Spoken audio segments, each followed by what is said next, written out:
hopefully that will not happen again. The other thing that, of course, is annoying is I don't know that it would have saved my game. I'm hoping there's an auto-save feature. But we'll see. Jumping back in line.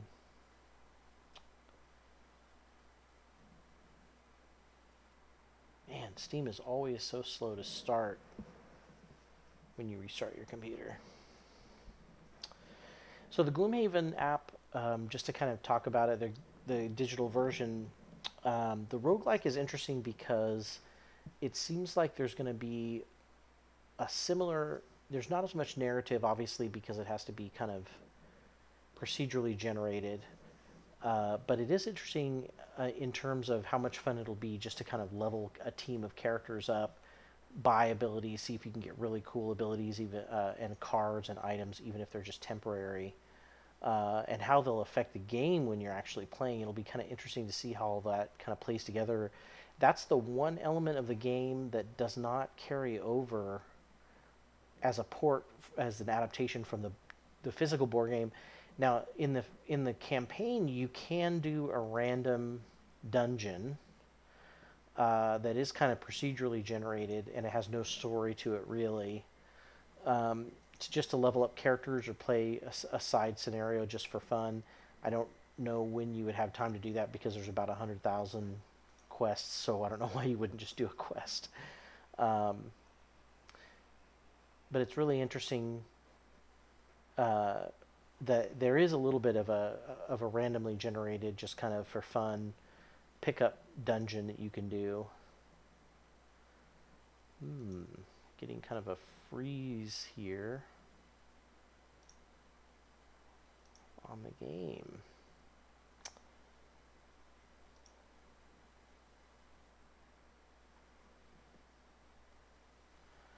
Alright, well, Gloomhaven kind of crashed. I'll try one more time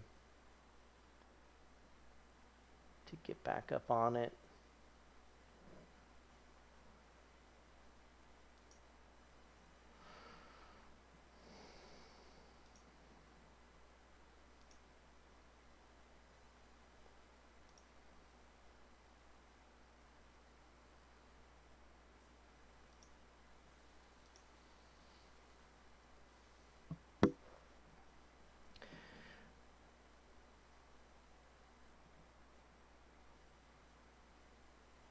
It will be really cool to see how the adventure mode progresses, how much people get into it,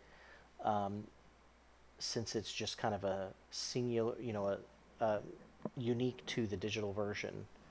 But it's a great idea, I think, because it will definitely allow people to play on their own, but not the campaign. And so we'll see what kind of really cool things there are available.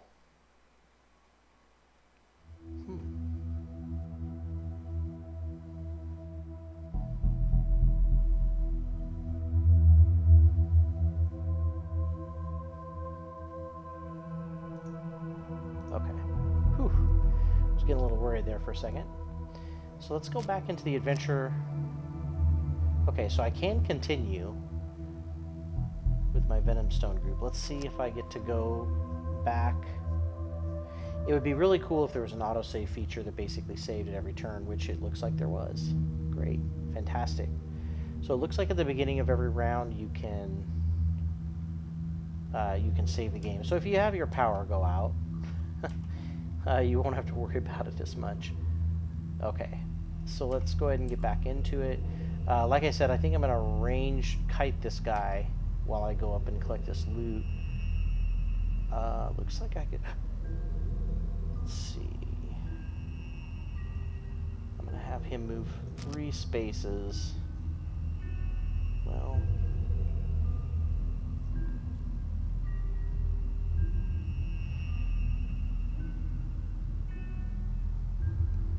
I can do attack range 3.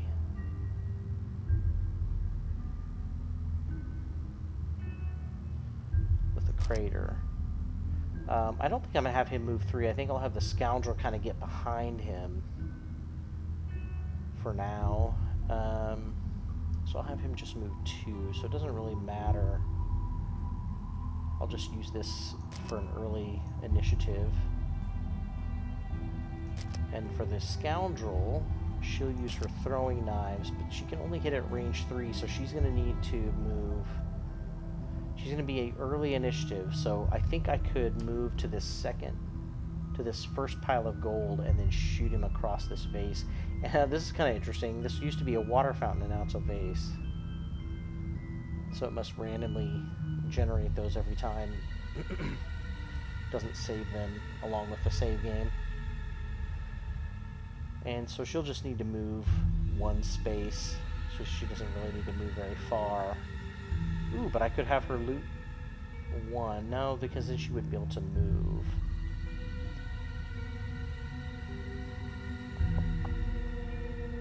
Loot one. Okay. So I'll just use the venom shiv just to move to get to that pile of gold. We'll go ahead and start. The bandit guard's moving after with a initiative of 55. Once you play this enough, you'll start to realize that certain enemies have early initiatives, like the archers, and certain enemies have late initiatives. He is going to strengthen himself, so if you don't know what strengthen is as an ability, it basically is like the opposite of muddle. It actually gives them advantage in their attack, so they get to draw 2 modifiers and pick the best one. Oh, it's a bit loud? Okay. Let me turn it down.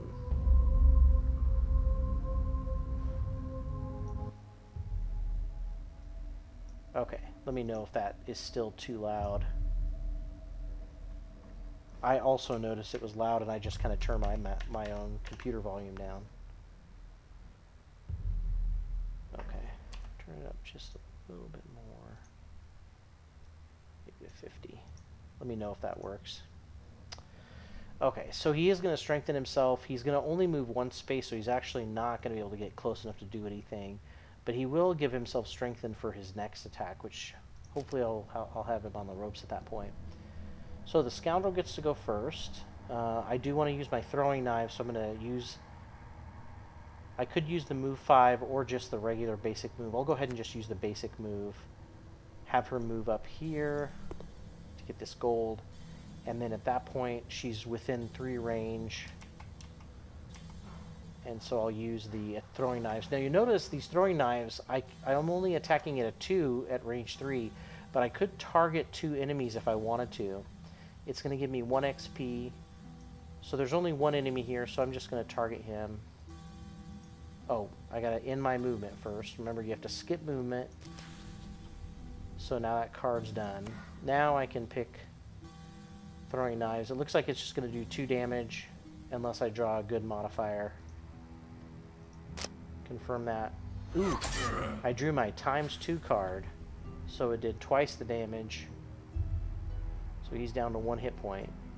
So more than likely he's going to be done. She picks up the gold.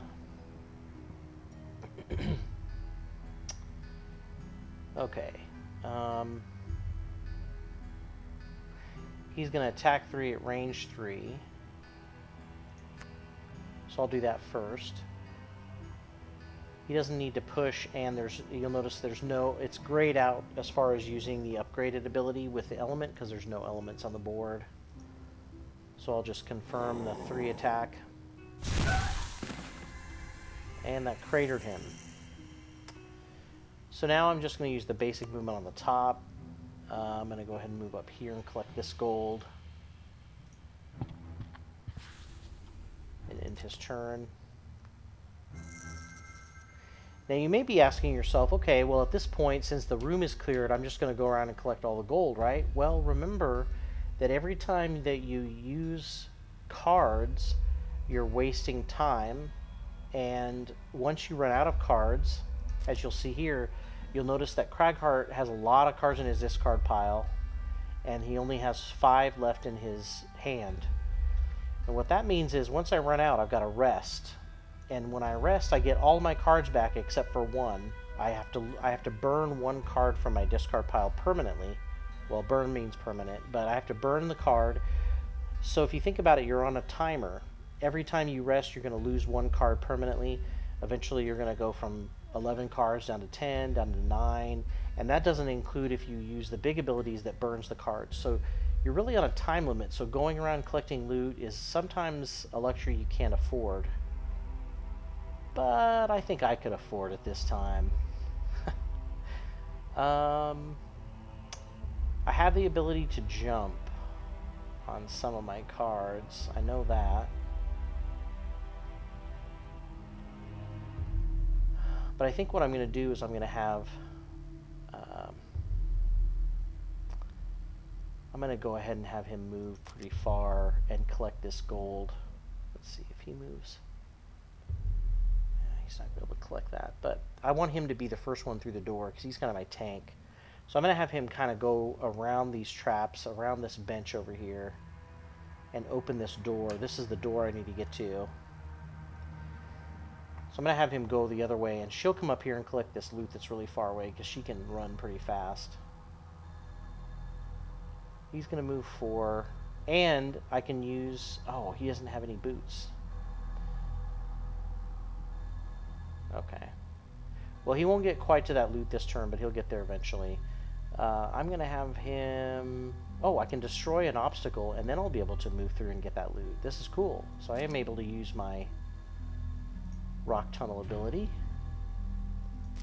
Yeah, what's really amazing about this game is when you start looking at the cards and realizing looking at the map, realizing the combos, the cool things you can do to make everything look really cool.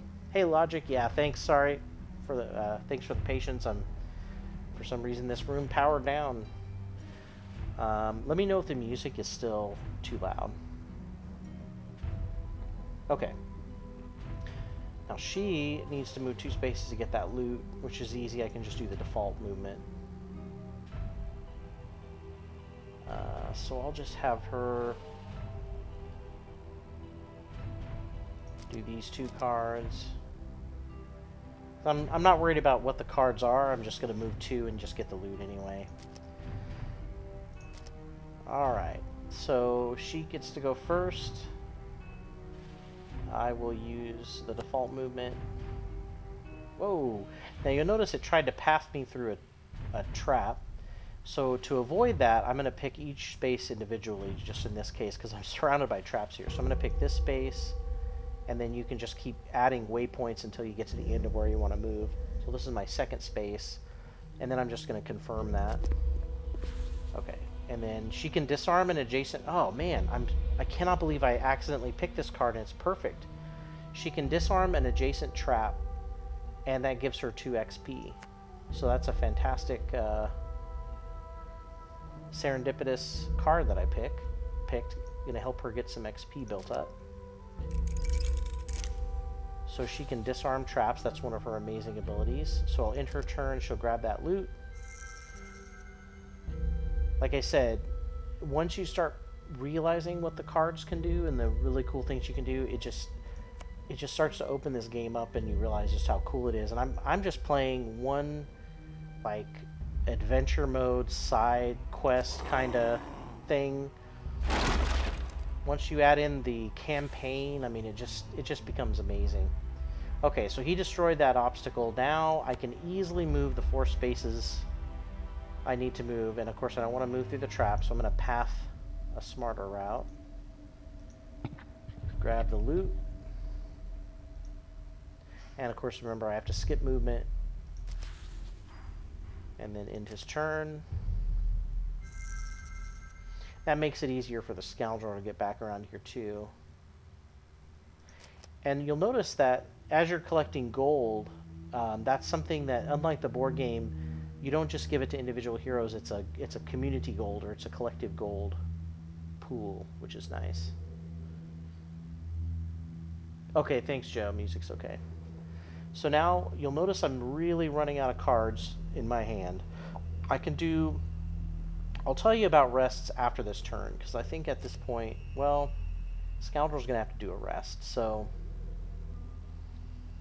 I guess I'll tell you about rests right now. So let's start picking with the Scoundrel first. You'll notice that I can't pick 2 cards because she only has 1 left. Some characters start with an odd number of cards, so that means that obviously they're going to have to rest when they have one card left. So I have two options. I can either pick a long rest or a short rest. A short rest will lose one card in my discard pile. Remember I said that one card gets burned every time you rest. Now if you do a short rest, that card is randomly picked. And so you have no control over which card is going to be burned, except that you'll get to look at it and decide if you want to lose a hit point and pick a different card. If you decide to lose a hit point, it'll keep that card to the side and pick a different random card, and you don't have any choice about losing that card. So you can affect which card is picked a little bit with a short rest, but for the most part it's kind of random, which kind of sucks if you're really wanting to hold on to a special card and use it. Now with a long rest, there's a couple of benefits. You get to heal yourself and 2 hit points, and you get to pick the card that is burned permanently, which is a lot nicer. However, if you pick a long rest, that's the only thing you do the entire turn. Your initiative is 99, and basically, if you're surrounded by enemies, they'll just pound on you while you're resting.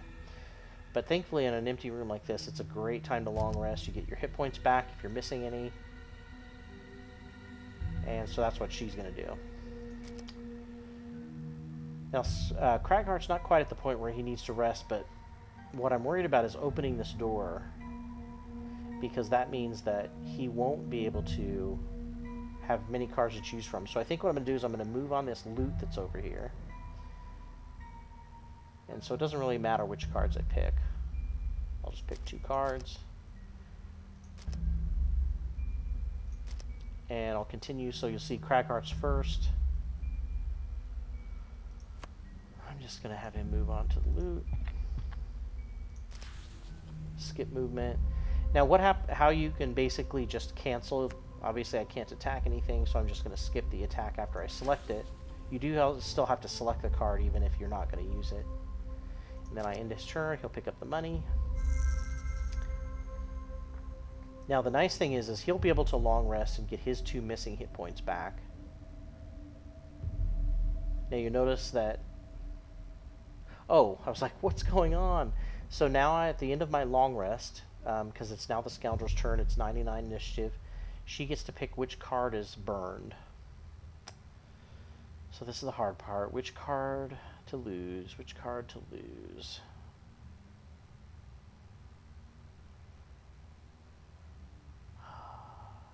Man, I just love them all.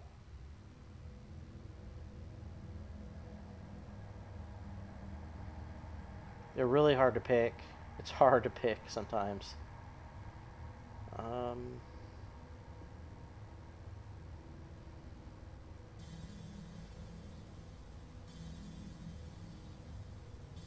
Okay, I'll pick Venom Shiv. Even though I really like the idea of poisoning, I still have another poison card. So now you'll see what happens when I burn a card. It has somewhat of a red highlight at the bottom, and so that card will never be available to me for the rest of this dungeon. And so that's the end of her turn and the round. So you'll see whenever I'm back on her menu, it's down here kind of marked out and highlighted in red, and that means I can't select it at all. So now I'm down to just 8 cards permanently for the rest of the game. It's a little unnerving at first, but then you start to kind of figure out after a while what the balance is between burning your cards and having enough left to really do overpowered attacks at the end. If you'll notice, I've almost killed, it looks like I've killed more than half of the enemies in all the rooms. There's probably just one more room, I'm guessing. So the progress bar is kind of cool, it helps you predict. And really, if you think about it, having only burned 1 card, that's not too bad. I still have 8 cards left.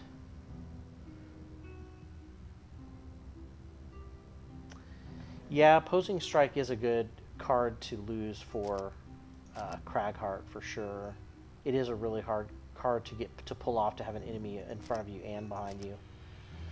Okay, so I gotta pick cards for a Scoundrel first. I do want her to move quickly, because she's got to get up close to the door and get ready to attack. So I'm going to have her backstab, so she can move 6 on that. And then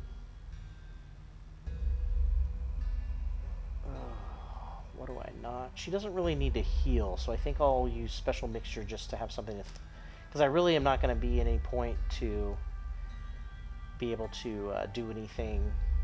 So I'm just kind of throwing away the top half of the card. So she's done. Now at this point, he could use a long rest because he only has one card left, and he could use some healing. So I pick cards for them. She's going to go first, so I'm going to move 6 first. Man. Okay. That's good, because I want her to get up close to the door but not open it. If I move into the door space, it'll automatically open it. That's how you open doors. And then you have the option of continuing your movement and deciding what you want to do after that point. Unfortunately, you just don't know what's behind the door, so I don't want her to open it. Plus, he's long resting, so that'll hurt him. So I'm skipping the heal because she doesn't need it. Alright, so he's doing his long rest. I have to pick a card. I am going to pick Opposing Strike. Just like logic suggested, it's a good card to get rid of.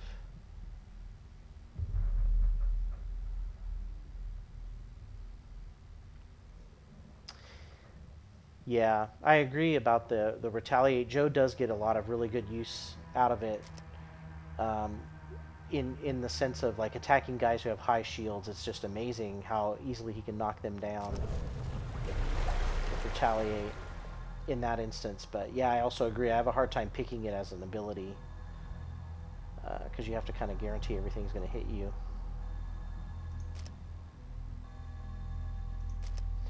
Alright, so we're ready to go into this next room. So Craghart is going to go first. I'm going to have him move. Man, I wish Rumbling Advance had a little bit more movement to it. Now this one's nice. I could move 5 with a jump and immobilize all enemies I move through. But I don't know if I necessarily need to immobilize them or just stun them.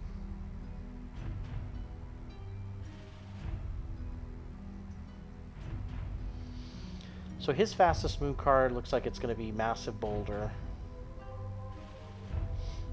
So I'm going to go ahead and do that just for the movement.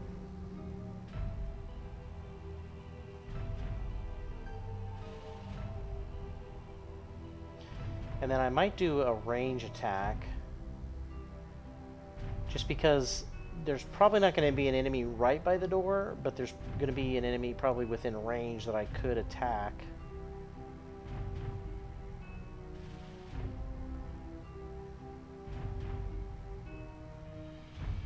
I could use the Dirt Tornado again, although I don't have any life energy, element. Let's go ahead and just do an attack 2. And I'm going to switch the initiative to 38, so he's going a little bit faster. And this means that she can gain advantage with her Eagle Eye Goggles. She can do an attack. She needs to go after 30, after 38.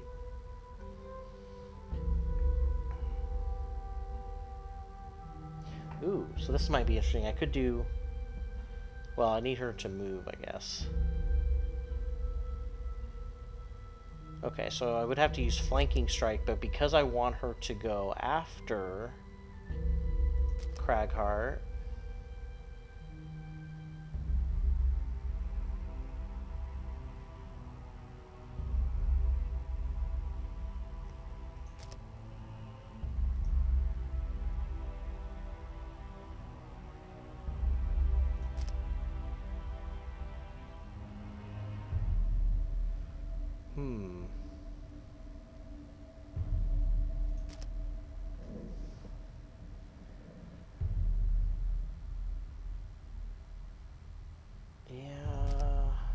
Sure what I'm doing here.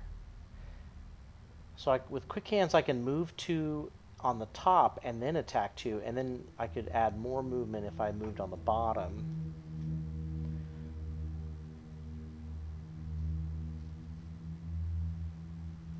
So we'll try that. I'm going with initiative 64, so I go after Cragheart. Okay. Now, what you're probably wondering is what happens to the initiative cards of enemies once you open a room?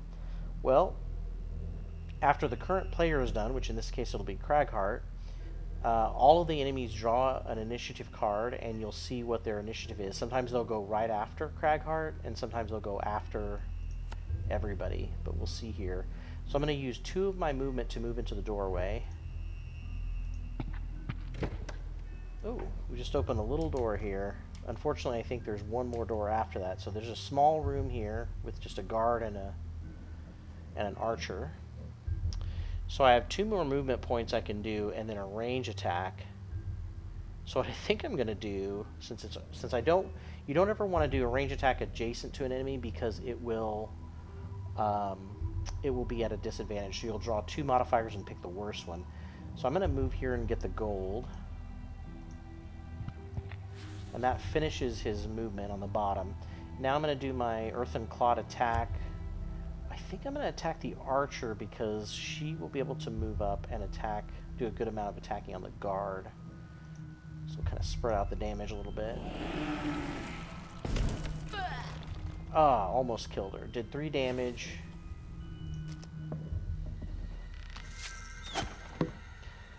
So the archer attacked Cragheart, and you might be wondering why did it attack him and not the scoundrel? Well, it's because of the fact that he is closer. So aggro is determined by range. He's 4 away, whereas 1, 2, 3, 4. Now my scoundrel is actually the same amount of range away, but if there's a tie, then the person who's earlier in initiative will get hit. So that's why Cragheart got hit. So he'll take the damage. And then he put a trap down in front of himself. Or she put a trap down in front of herself. Okay, so he just did 3 damage to me. Because I'm the closest. So I'm going to take another 3 damage. So now I'm taking some damage. And then he's going to shield. Oh no, he's strengthened himself. So he's going to have an advantage on the next attack. So I really want to try to take him out before he gets that advantage. Because that'll likely lead to some big damage for him. So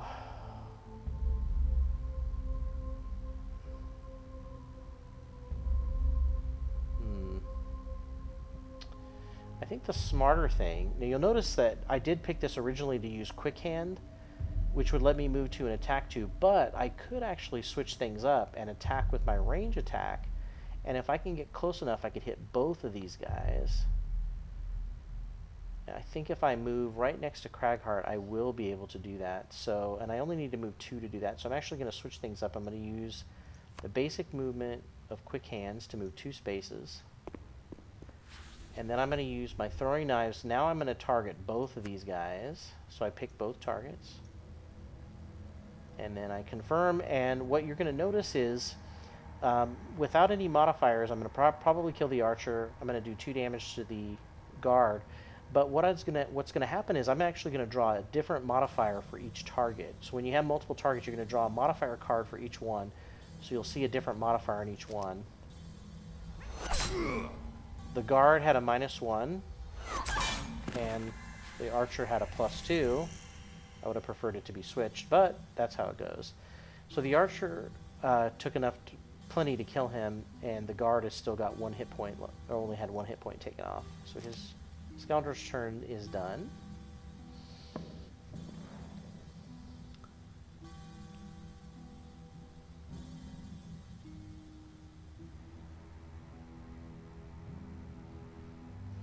Let's see.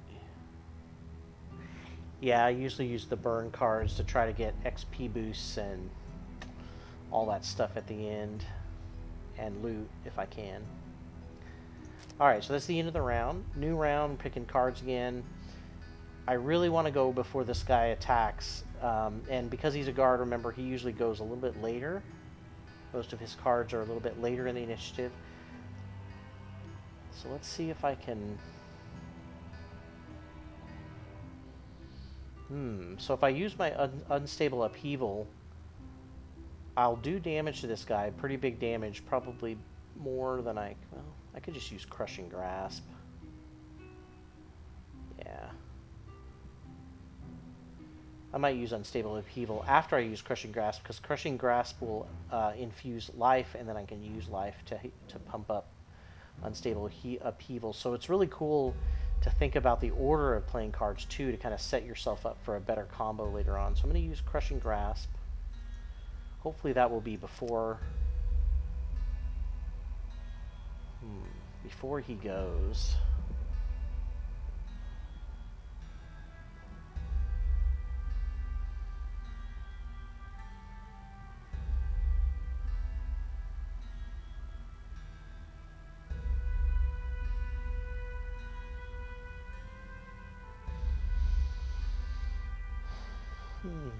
Well, maybe I'll select Unstable Upheaval, not actually using anything, just for the early initiative, which sometimes you do. You pick a card not because you're going to do anything on it, but because it's got an early initiative. So I'll go before him for sure. Now, the Scoundrel should have no problem going before him.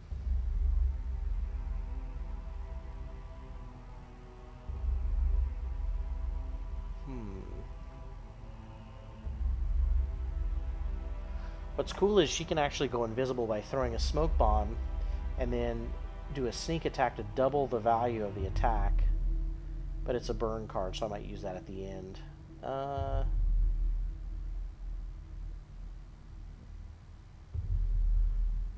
I am going to use Flanking Strike because it's going to give me extra damage because my ally is distracting him. And then I'll just use the default 2 movement with single out just to get rid of a high initiative card. That'll be it for me. So he's moving 15. So thankfully I did pick a low initiative card with Cragheart and with the Scoundrel, because that was actually a very low card for a guard. He's going to shield himself and then attack where he is, and poison if he succeeds in the attack. So hopefully I'll kill him before he gets to go. Okay, so Scoundrel starts. I'm going to have her move. Basic move on single out. And then now she'll use her Flanking Strike to get 5 damage. That should kill him just by itself, unless I draw a bad modifier. Which I didn't, I drew my blessing. So that was 10 damage, which is great.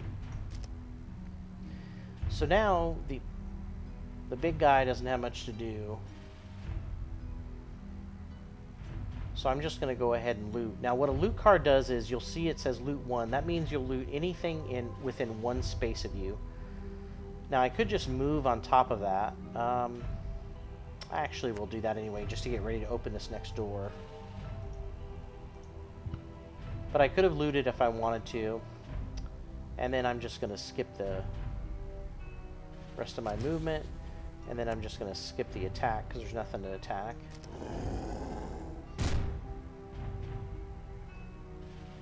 Oh, I think I accidentally used my ability. See, this is where I was dumb. I should have just used the basic attack, because I ended up using my ability. So I skipped the attack, but I still did the damage to the Scoundrel.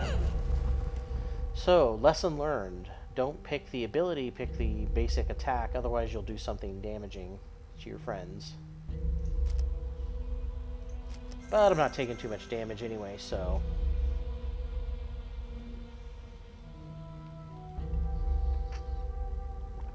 Alright. So at this point, Cragheart's going to go through the door.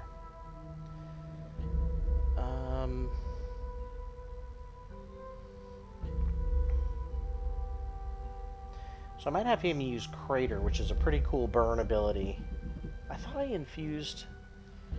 I guess I didn't end up infusing Earth, which kind of sucks.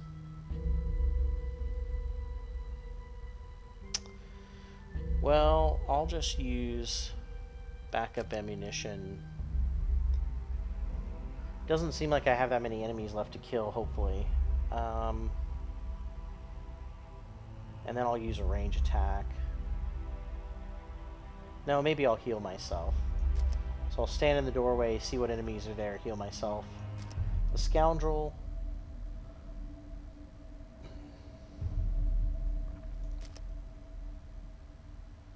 I know what I'm going to do. I'm going to disarm this trap and grab this loot for a little XP.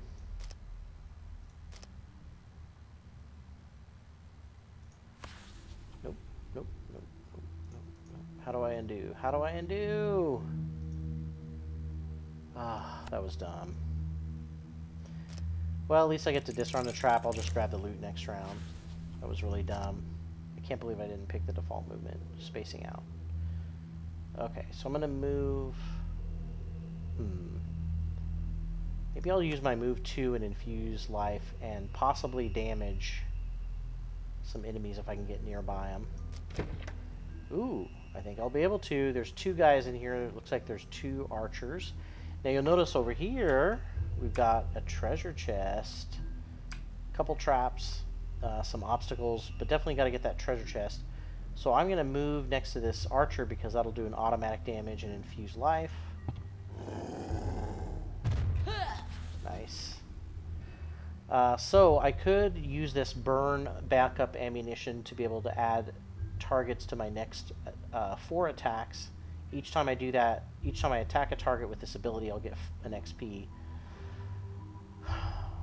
I mean, I really should do this. Oh, I was going to heal myself.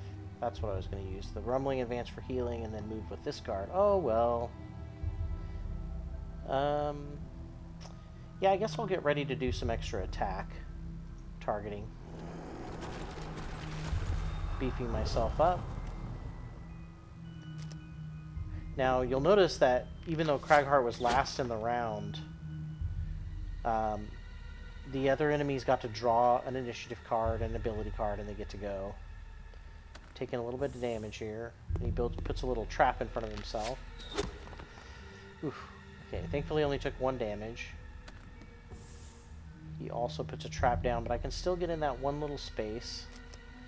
Okay, so at this point I need to heal big time. Now you'll notice your backup ammunition ability, since it's an active ability that's going to last the next 4 attacks, it stays up at the top to remind you. And then it's going to get burned. That's why it's highlighted in red. So I can use Crater now to attack both these guys at range 3, and then I could push them, which means I push them into a space away from me. But what sucks is I'd really love to be able to pull them into these traps. Unfortunately, I don't have that, but I could use Dirt Tornado because they're right in the perfect configuration for that. So I'm going to use Dirt Tornado. What I have to worry about now is that they'll go before me. Because if they go before me, they could kill me. Well, they wouldn't kill me. They would just... they would use their... I would have to burn a card because I take... Remember, I have the option of taking damage or burning cards. And if I have low enough hit points, I have to burn cards. So I'll use a rock tunnel to try to go before them. That's my lowest initiative. Ugh, I just hope it's fast enough. And you'll see the Scoundrel is out of cards, so she's going to have to short rest. Even though she could use a long rest and heal, I just can't stay out of the battle because Cragheart will get killed. So I'm going to do a short rest. So random card draw for the loss of ability. I'm going to lose my Thief's Knack, which lets me disarm traps, and then the bottom half lets me attack 3 for 1 XP. That's not a bad card to lose at this point because I don't think I'm going to get to disarm any more traps before we finish killing the last guys in this room. Once you kill these guys, you get to finish the round, and then that's the end of the scenario. So you really want to try to grab all the treasure, especially open the treasure chests. I think I'm just going to go ahead and let this burn. So I've now lost 2 cards. I'm down to 7. So now the nice thing about short rest is I still get to participate this round, whereas a long rest I would have only been a long rest. So I need to go really fast. I need to use Flanking Strike, which will let me move at initiative of 4. I will move up, be able to move up here in the space between Cragheart and the archers, and that means that since I'm closer, since the Scoundrel's closer, she should be the target of the attacks, which will be nice. She'll take some of the hits. The other great thing about using my Flanking Strike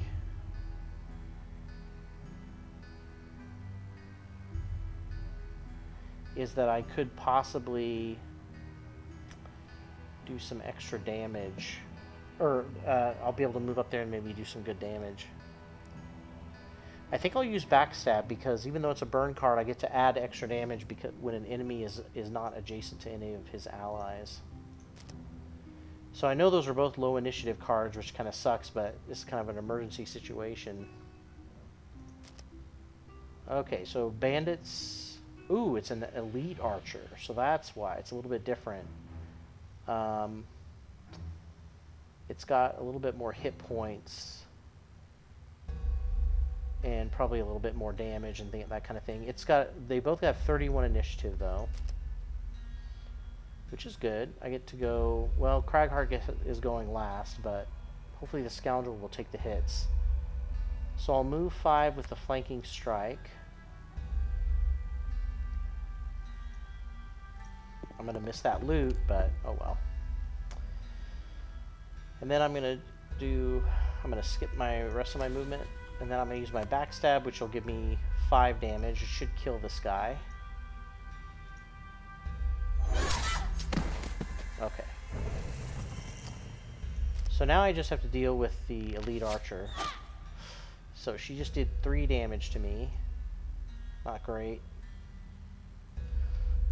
So now Cragheart is going to be able to use his Dirt Tornado, but he's going to move first. So I'm going to use my basic movement.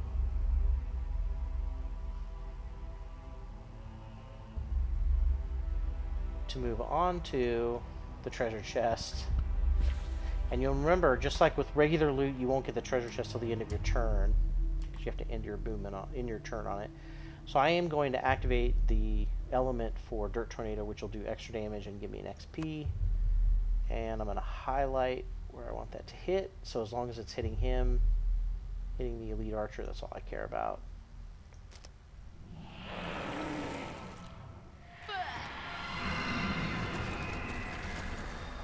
Alright. So it didn't do a lot of damage, but it did muddle the archer. So the next time the archer attacks... Ooh, so the treasure chest had 10 gold in it. Not bad. I like gold. It's a good, versatile treasure to get. Okay, at this point, it's the end of the round.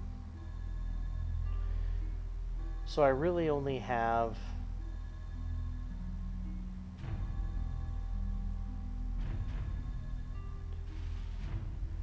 So I could use Crater,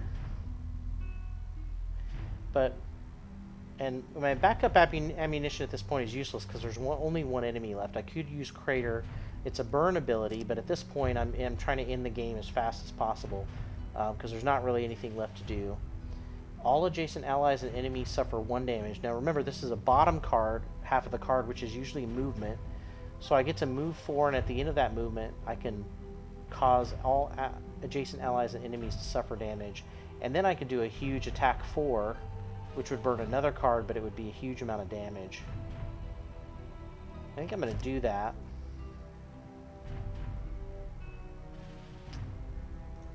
For the Scoundrel...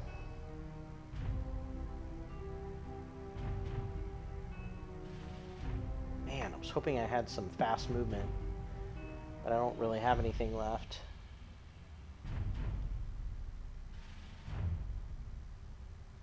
I think I'm going to have to use my throwing knives. So I have fast initiative. And then I'm going to try to move 3.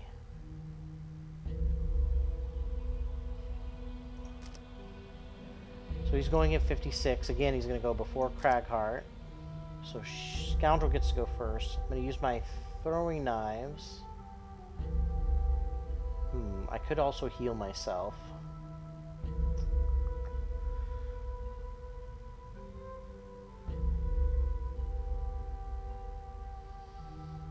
Might be the smart thing to do. Heal myself.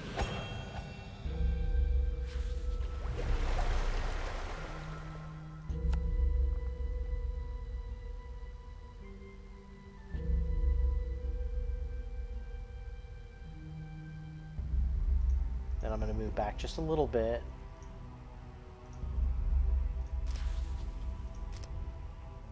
And now the ranger should attack the scoundrel. Yep, so I got another 2 damage, not too bad. Oh, he attacked twice. That's not good. Okay, so Kragart's going to use his crater to jump. First he does it, attacks everybody adjacent. And now this is a jump movement, so I don't have to worry about moving over traps. So if you have an ability that lets you jump, it's kind of more of like a phase than a jump. Then he does damage at the end of his move. Then I'm going to do an avalanche, which will do 4 damage and give me an XP. Yeah, that should kill her.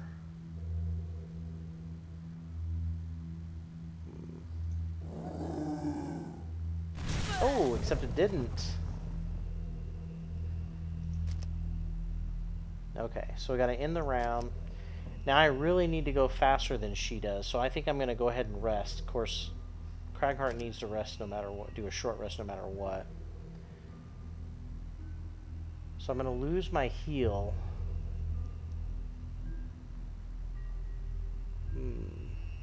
I'll go ahead and lose that, 'cause hopefully it's towards the end of the game. He's only got 6 cards left, so I gotta go fast. The fastest I can go is with Rumbling Advance, which will heal me.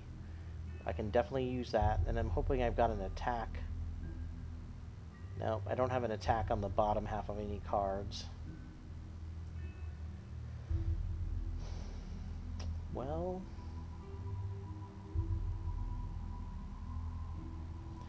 it's possible I may just have to attack and try to finish off this character. Now, I'm going to have her short rest as well, because I need to get that big movement card back. And of course I drew that. I'm going to redraw so I get a different card. And of course, like I said, you don't have a choice on what the second card burned is. So she's going to use Flanking Strike to move.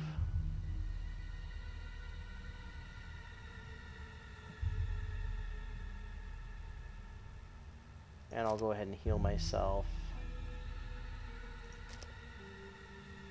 Oof. It's going to be a huge attack, but thankfully it's going to go really late. So the Elite Archer seems to go a little bit slower. Okay, so I'm going to heal myself. And then I'm going to move 5. You might be asking yourself, why are you moving 5? Well, I want this loot back here. I'm greedy. What can I say? So hopefully Kraghart will be able to finish off the archer with 2 hit points. I would hope so. Okay, so Kraghart is going to attack 3.